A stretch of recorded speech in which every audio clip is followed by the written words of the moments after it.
Бүгін ақштың негізгі қор индекстері 2%-дан аса құлдырады. Инфляция мен жұмыссыздық көрсеткіші де мәз емес. Осыны ескерген федералдық қор жүйесінің төрағасы Джером Пауэлл ақш экономикасын пандемияға дейінгі деңгейге жеткізу үшін әлі біраз уақыт керек дейді.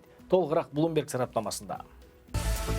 Өндірістік индекстің төмен түсуіне Boeing компаниясы акцияларының 4%-ға дейін күрт арзандауы себеп болды. Сауда басталғалы жаппай сатылым болған, себебі федералдық қор жүйесі базалық пайыздық мөлшерлемені өзгеріссіз қалдырды. Осы сәтті пайдаланған инвесторлар өзара келісіп, осыған дейін елеусіз болып келген GameStop бейне ойындарының акцияларын молынан сатып алған.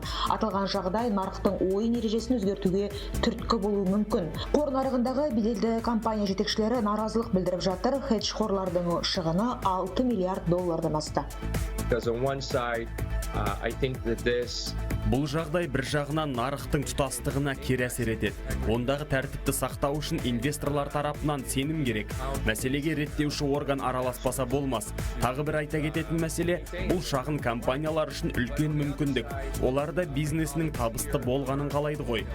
Әзірге Құрама Штаттар ақша несие саясатын өзгертпейді, себебі індет өршіп барады. Экономиканың белсенділігі төмен, тиісінше жұмыссыздар санын азайту оңай емес. Олардың қатары 9 миллионға жуықтады. Бизнесті жандандырып, елді бұрынғы қалыпқа келтіру үшін елге жаппай екпе салдырмаса болмайды, деді реттеуші орган жетекшісі.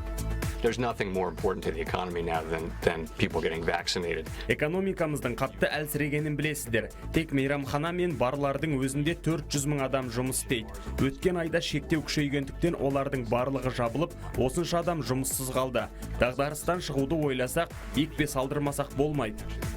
Әзірге ақштағы инфляция мақсатты деңгейден жоғары көтерілмейді, көрсеткіш 2%. Қымбатшылық болған күннің өзінде билік оған араласпайды. Дегенмен қазір доллар бағамы нығайып келеді. Пандемия басталғалы бері федералдық қор жүйесі көк қағазды аямай басты. Мақсат қаржы жүйесін тығырықтан шығару, жалпы ішкі өнім өсімін арттыру. Болжам бойынша биыл ол 4,1% болуы тиіс. Дегенмен мамандар бұл деңгейге көтерілу оңай болмайтынын айтып жатыр.